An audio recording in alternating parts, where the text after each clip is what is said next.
صلى الله عليك يا سيدي ويا مولاي يا رسول الله.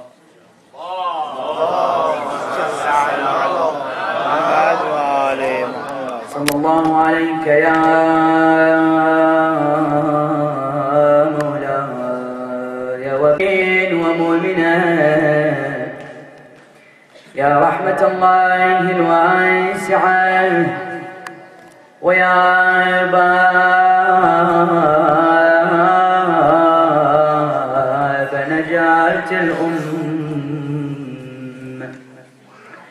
يا ليتنا إن كنا معكم سيدي فنفوز والله فوزا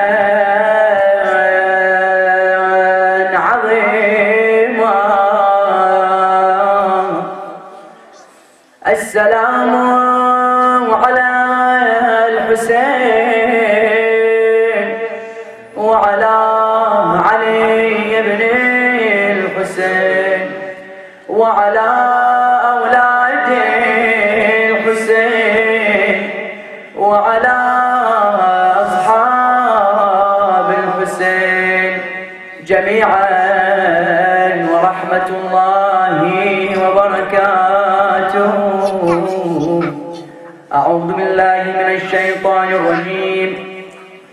بسم الله الرحمن الرحيم. قال الله تعالى في القرآن الكريم وقوله الحق وهو أصدق الصادقين.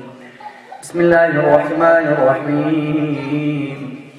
يا أيها الناس إنا خلقناكم من ذكر وأنثى وجعلناكم شعوبا وقبائل لتعارفوا إن أكرمكم عند الله أتقاكم. صلوات على محمد وعلى آله.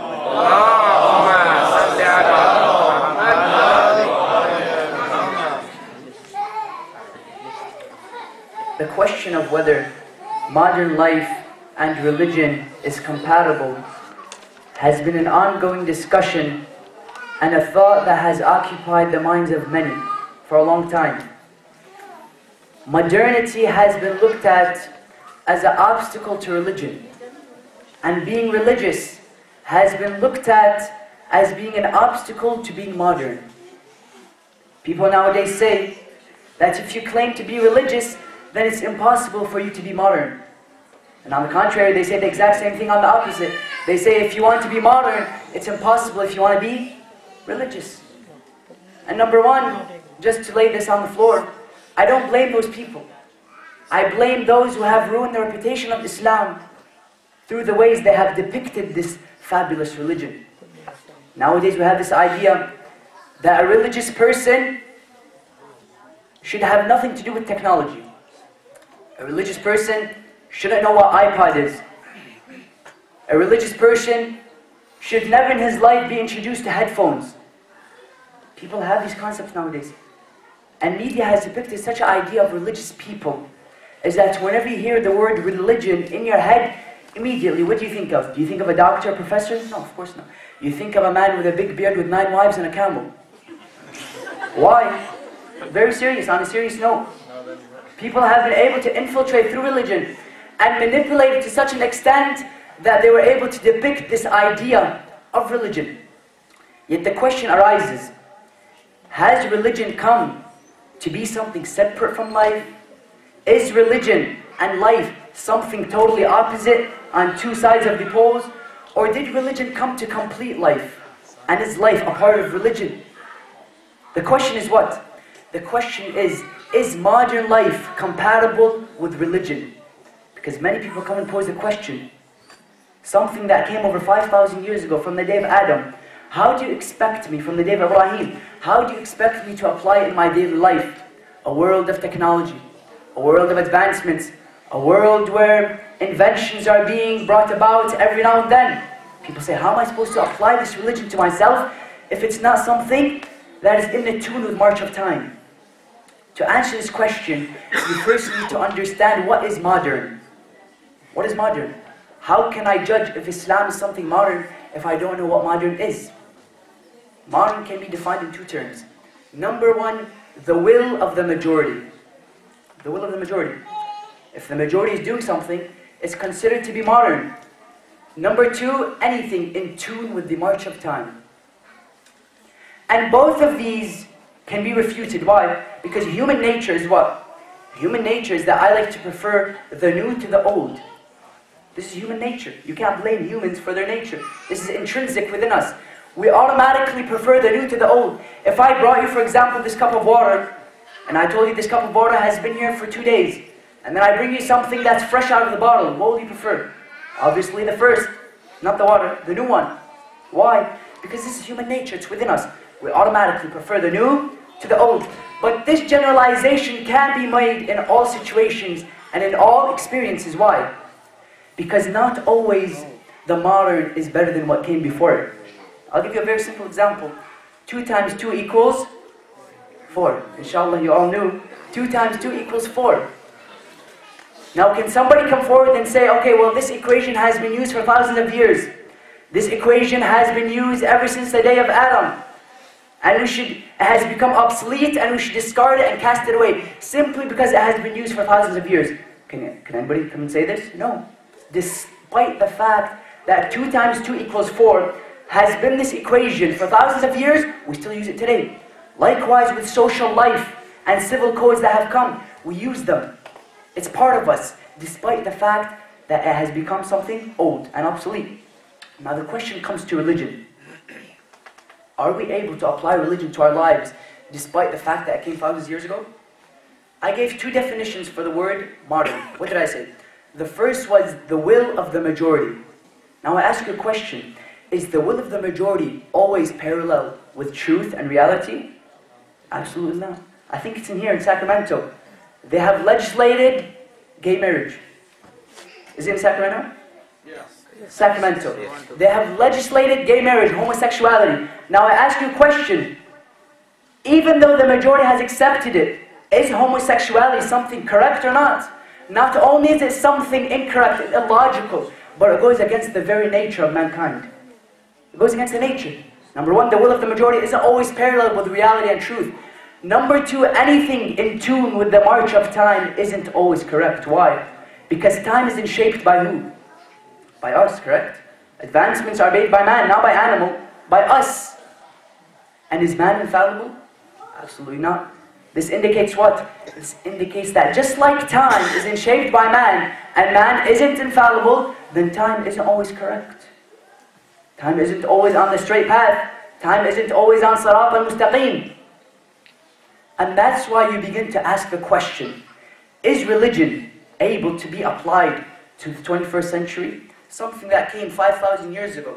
Is it able to cater our needs today?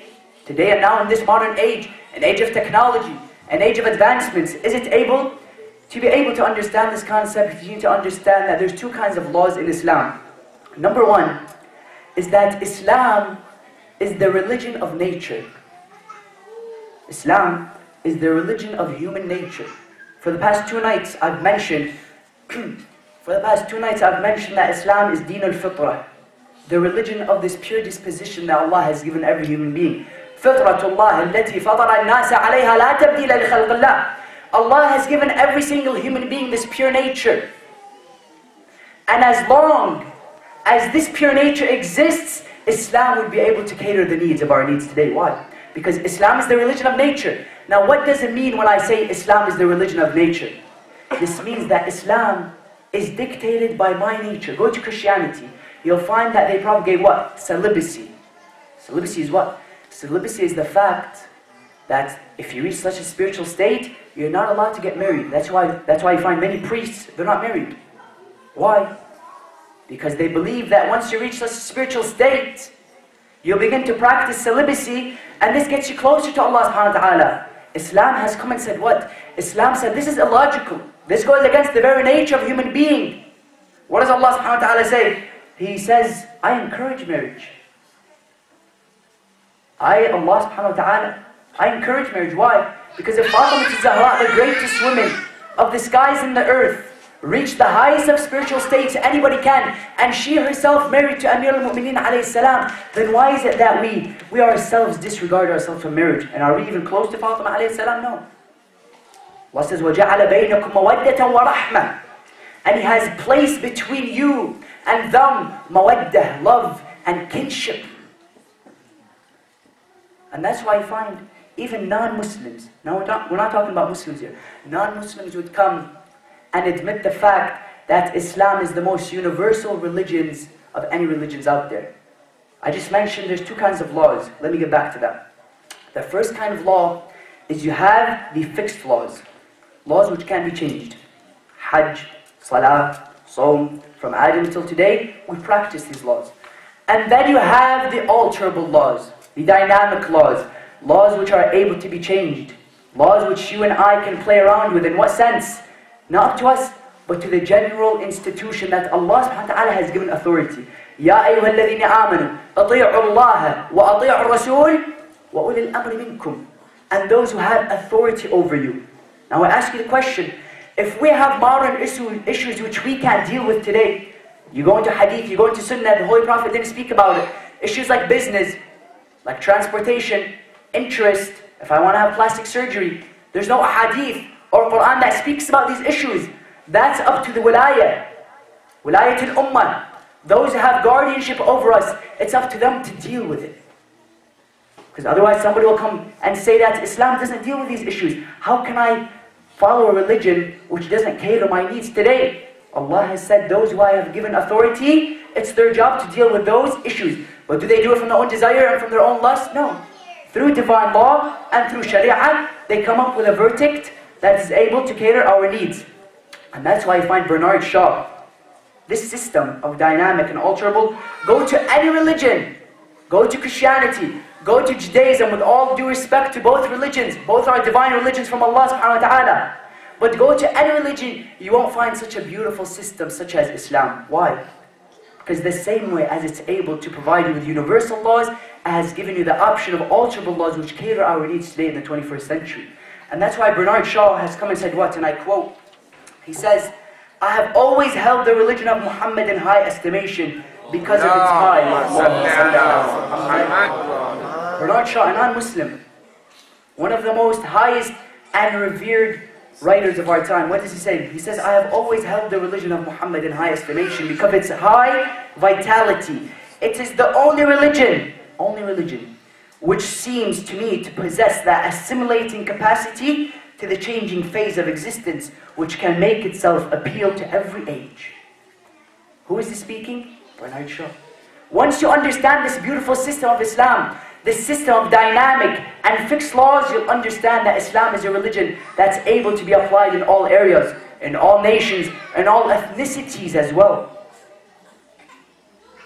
Bernard Shaw has admitted this fact. Yet the problem, my dear brothers and sisters, and this is where I'd like to get to, is that Islam is a universal religion. Islam has come with universal laws. But what makes Islam seem to be limited is not the religion, but the culture that would interfere with religion. And I'd like to emphasize on this today, the concept of culture. Many times people take a part of culture, and they'll take a part of religion, they'll mix it all together, and label it all as Islam. This is a problem. This is a huge problem.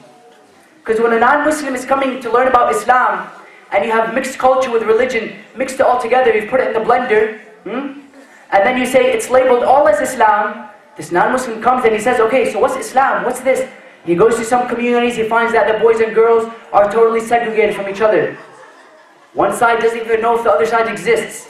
And then you go to other communities, you find no, mellow jello all together. One side is texting the other, one side is calling the other, one side is blowing kisses to the other. What's going on here? He begins to have this confusion in his mind.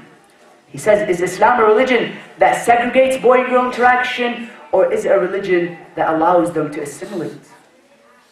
Does it allow them to assimilate or not? And that's why you find, my dear brothers and sisters, we need to be able to prioritize between culture and between religion.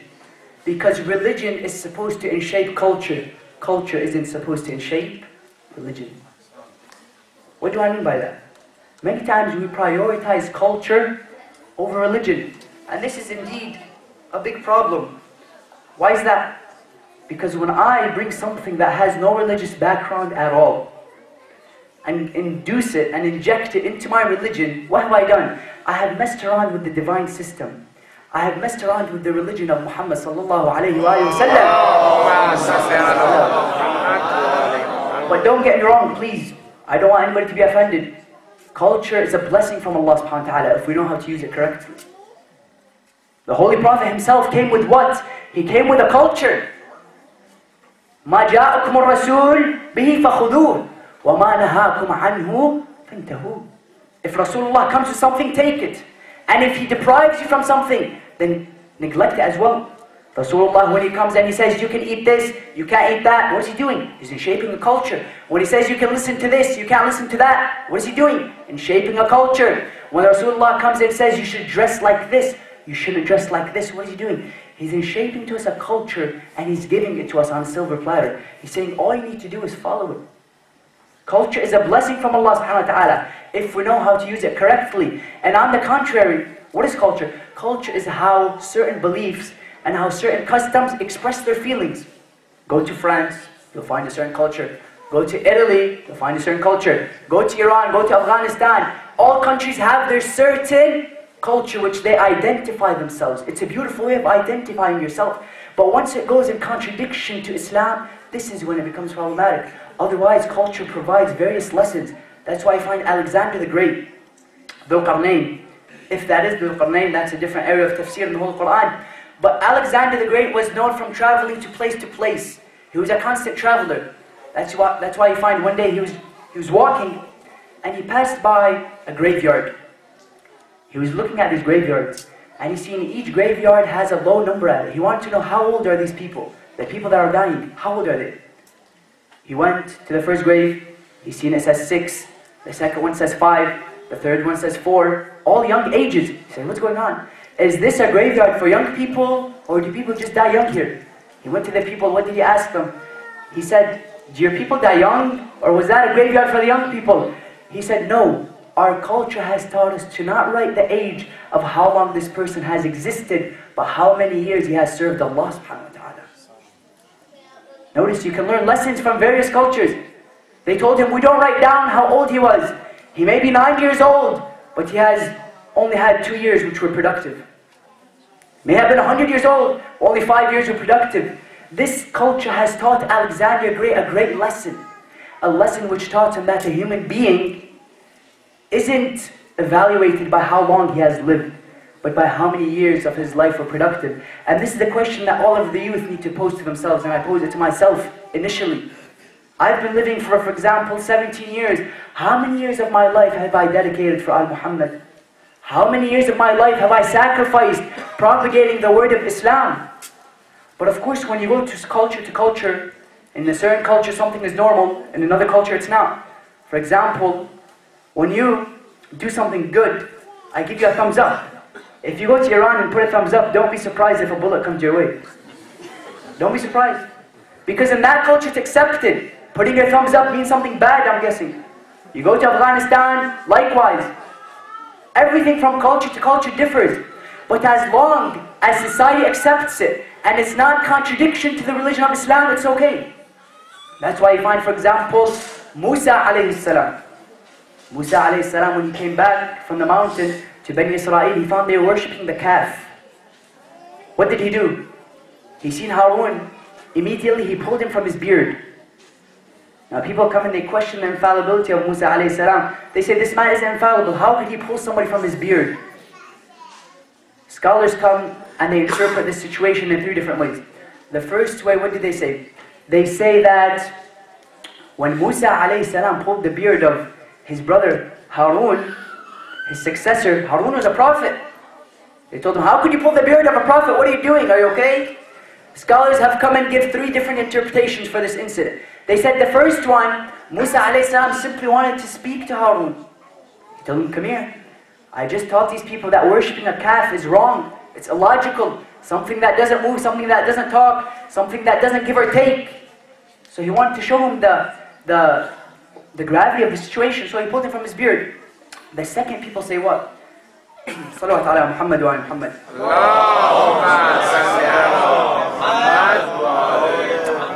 Second people say what? He just wanted to call him. The third people say that this was a part of the culture.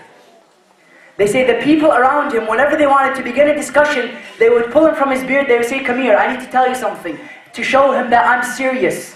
This was part of the culture. That's why you find, even in the era of Rasulullah sallallahu alayhi wa sallam, a man by the name of Urwa ibn Mas'ud al-Thaqafi. He came into a gathering and he found that Rasulullah was sitting as well.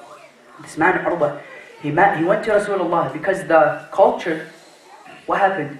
He goes into the gathering and he finds Rasulullah sitting in the front of the gathering. He goes to Rasulullah, he pulls his beard and sticks his lap in his knee. He puts his knee in the lap of Rasulullah. A man stands up furiously. He says, what are you doing? Do you know what this man is? This is the apostle of Allah subhanahu wa ta'ala. He wanted to hit him. He wanted to injure him. Rasulullah stood up and said, no, leave him alone. This is part of the culture of the time. This is the part of the culture. As long as it's not in contradiction with the religion of Islam and the people accept it, then Rasulullah said, keep it. It's not a problem. Salawat ala Muhammad wa ala Muhammad. Allahumma salli ala Muhammad.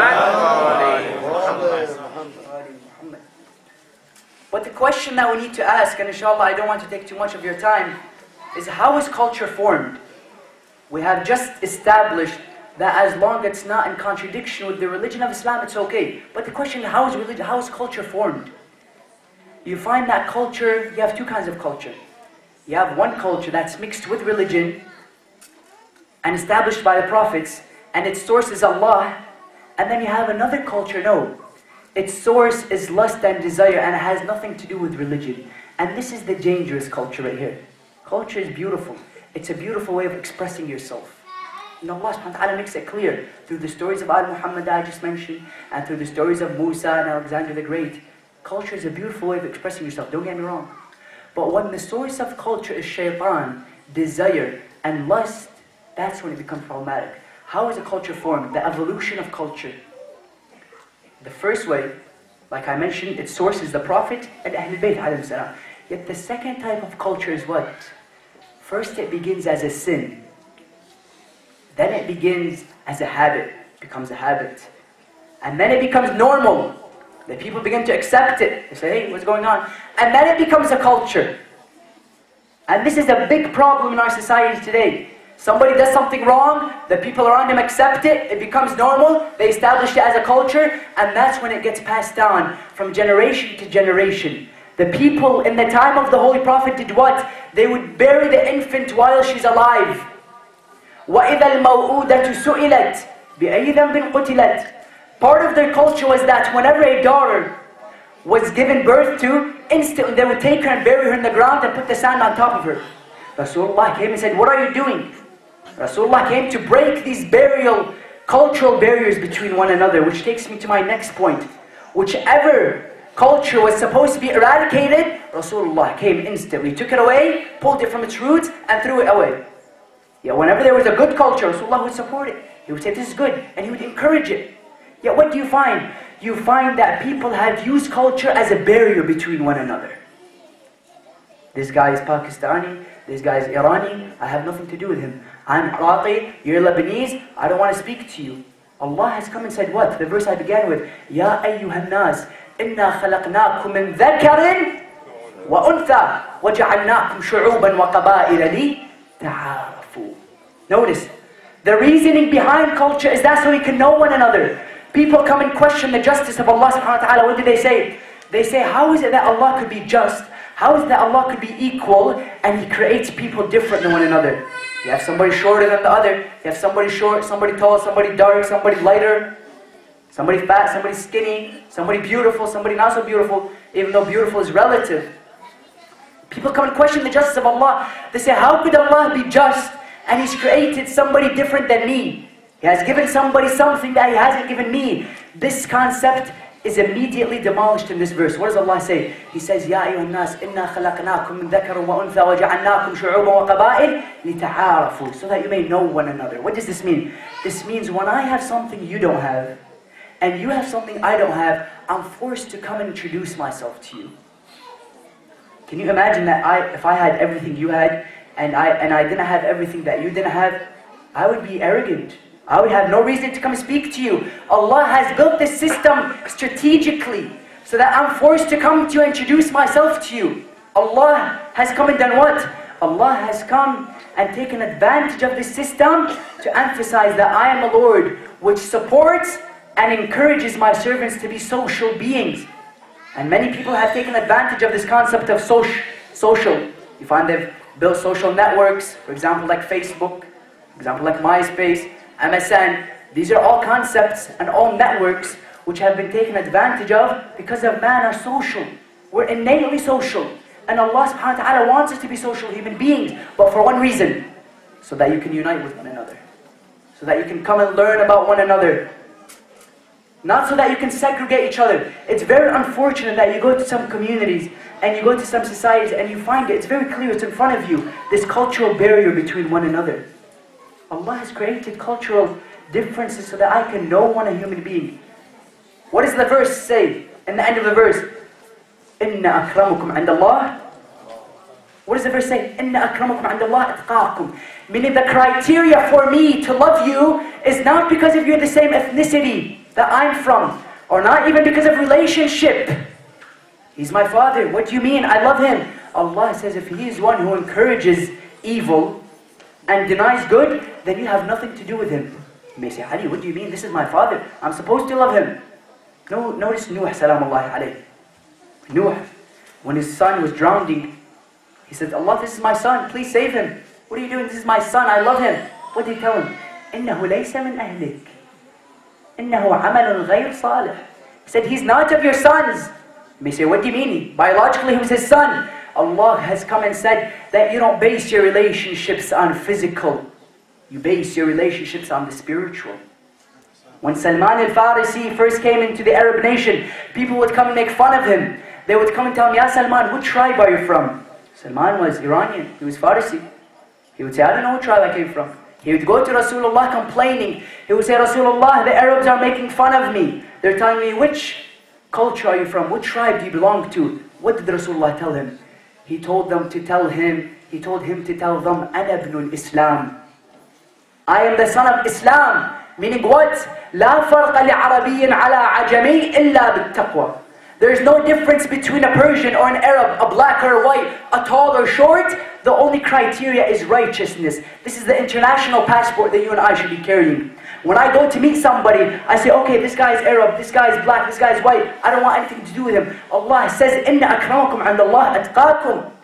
The most righteous in the eyes of Allah is not the one who has a certain ethnicity, not somebody who has a certain financial status, but the one who has the utmost righteousness towards Allah subhanahu wa ta'ala. This is what Allah has come with. Islam has come with a religion of peace. When I love somebody, I love him because of his love towards Allah subhanahu wa ta'ala. When Rasulullah comes and says, Husaynun minni wa ana min Husayn, ahabba Allah man ahabba Husayn. People come and begin to question Rasulullah. Immediately they want to throw away the karamat of Ahlul Bayt alayhi salam. They want to put it on the side. They say when Rasulullah came and said Husaynun minni wa ana min Husayn, he meant it simply physically. Hussein is my grandson and I'm his grandfather. Rasulullah doesn't speak from a physical aspect. What was he saying? He was saying anything that Abu Abdullah did on 10th of Muharram was something that I would have done. Anything that Abu Abdullah alayhi salam would say, I would be there to say it as well. Hussein is a part of me. Hussein is one soul. Nafsin wahida. Just like he said to Amir al-Mu'mineen on the Mubahala. What did he say? He said, تعالوا ندعو أبناءنا وأبناءكم ونساءنا ونساءكم وأنفسنا وأنفسكم. Our souls and your souls. Meaning what? Imam Ali ibn Abi Talib is part of the soul of Rasulullah. This is what he meant. And that's why you find on the 10th of Muharram, when al-Baneen was questioned, when she seen Bishr was a poet. He was sent to the land of Medina. She came to him, she asked him, do you know anything about the battle of Karbala? Did she ask him about Abu Fadl al-Abbas? Did she ask him about Aoun? Did she ask him about any of her sons? No. She asked him about Abu Abdullah Hussein. Even though biologically he wasn't her son. Yet because she loved him, because of his love, utmost love to Allah subhanahu wa ta'ala, she asked about him first. What happened? The story is a touchy story. You find that Imam Zayn al-Abidin alayhi salam, after the battle of Karbala, after Abu Abdullah was beheaded, after Zaynab was salamullahi alayhi was taken as a captive to Karbala, he came to a man by the name of Bishr. He told him, Bishr, do you write poetry just like your father? He said, yes, I do. He told him, then I want you to go to the land of Medina informing them of the battle of Karbala. Bishr rides his horse and immediately begins to drive towards the land of Karbala. What does he say? He begins to announce these famous lines of poetry. He says, Ya Ahla Medina, Ya Ahla Yathrib la muqama lakum biha, qutila al-Husayn فأدمعه مدران الجسم منه بكربلاء مضرج والرأس منه على القناة يدار. Bishr was announcing these famous lines of poetry as he seen a lady coming to him. He asked the people, who is this lady? She seems like she has a certain expression on her face. She has something special to ask me. They tell him, oh Bishr, this is the mother of Qamar Bani Hashim, Abu Fadl al-Abbas. The mother al-Banin comes to Bishr. She asks him, oh Bishr, tell me what happened in the land of Karbala. He tells her, oh al-Banin, your son Ja'far has been killed. She told him, have I asked you about Ja'far? Tell me about Abu Abdullah al-Husayn. She asks him, oh Bishr, tell me about the son of Fatima. He tells her, Ya al-Banin, عظم الله لك الأجر بابنك عون وجعفر. She told him, did I ask you about my sons? I asked you about the son of Fatima. He tells her, Ya al-Banin, عظم الله لك الأجر بولدك أبي الفضل العباس. Narration say that al-Banin had a baby on her shoulder. Immediately when she heard Abu Fadl al-Abbas was killed, this baby fell from her hand. She told him, Wallah ya Bish, لقد قطعتني عاط قلبي إربا إربا. She tells him, oh Bishr, you have cut my heart into pieces. Tell me about Abu Abdullah. He tells her, oh al-Banin, Abu Abdullah was beheaded by Bani Umayyah. al-Banin can't handle this information. She falls upon the ground. She says, Assalamu alayk ya Abu Abdullah. Assalamu alayk ya ibn Rasulillah. This is a sad scene, but I want to take you to an even sadder scene with Zaynab salamullahi alayha. After Zaynab alayhi salam was taken as a captive to the land of al-Sham, she noticed a lady sitting on a throne that was familiar to her. She asked Kulthum, do you know who that lady is? She said, no, who is this lady? She told her, this is Hind. Hind used to be the slave, the servant in the house of Amir al-Mu'minin Ali bin Abi Talib. Hind originally was from Jewish descent. When Muawiyah heard that a lady from Jewish descent is serving the family of Al-Muhammad, immediately he went to the house. He took Hind and married her to his son, Yazid. Hind knows nothing about Karbala. She hasn't been informed about Abu Abdullah al-Husayn. What happened is that Zaynab salamullahi alayha passes by the throne and Hind asks her, oh lady, where do you come from? She tells her, oh lady, we come from the land of Karbala, but we are originally from the land of Medina. Hind immediately comes down from the throne. Zaynab asks her, why is it when I mention the name of Medina, you instantly came down from your throne? She told her, respect to the people that I know in Medina. She told her, what do you mean? Who do you know in Medina? She told her, I know the family of Amir al-Mu'mineen, I know al-Abbas, I know al-Husayn, I know Zaynab salamullahi alayha. She doesn't know this is Zaynab. Look at the torture and oppression Zaynab alayhi salam went through. Her hijab was ripped off to such an extent she wasn't able to recognize the face of her master Zaynab. Zaynab would teach him Quran day and night, and she still wasn't able to recognize the face of Zaynab salamullahi alayha. She told her, do you have any information about the people of Al-Muhammad? She told her, if you ask me about Abu Abdullah, for he was beheaded in the land of Karbala, and here is his head laying on a spear behind me. If you ask me about Abu al-Fadl al-Abbas, he is now laying on the river Al-Alqa me with his hand severed by his side. And if you ask me about Zainab, I am Zainab Daj Amir al-Mu'minin. والله يا أبا أنا زينب اللي يحجون عنها. والله سليت المصايب ما يسلني، مصاب حسين لدوقنني نزل على عيوني وعملني. أترجو أمة قتلت حسينا شفاعة جده يوم الحساب. اللهم نسألك وندعوك باسمك العظيم الأعظم الأجل الأكرم يا الله. اللهم نسألك وندعوك بفاطمة وأبيها وبعلها وبنيها والسر المستودع فيها. Raise your hands to Allah subhanahu wa ta'ala. On a night like this, Allah won't reject your dua. If you ask him by Aba Abdullah, if you ask him by Al-Banin, Al-Banin is known as Bab al-Hawa'ij. Al-Banin is known as the door of your needs. If you need something, go to Allah through Al-Banin alayhi salam. اللهم نسألك وندعوك Al-Banin عليها السلام إلا قضيت لنا حوائجنا جميعا يا الله. اللهم عجل لوليك الفرج يا الله، واجعلنا من أنصاره واتباعه والمستشهدين بين يديه. اللهم نسألك أن تشافي كل مريض بحق مريض كربلاء زين العابدين. اللهم تقبل منا هذا القليل. Oh Allah, bless the organizers of this blessed program. Before the loudest of salawat ala Muhammad wa ali Muhammad.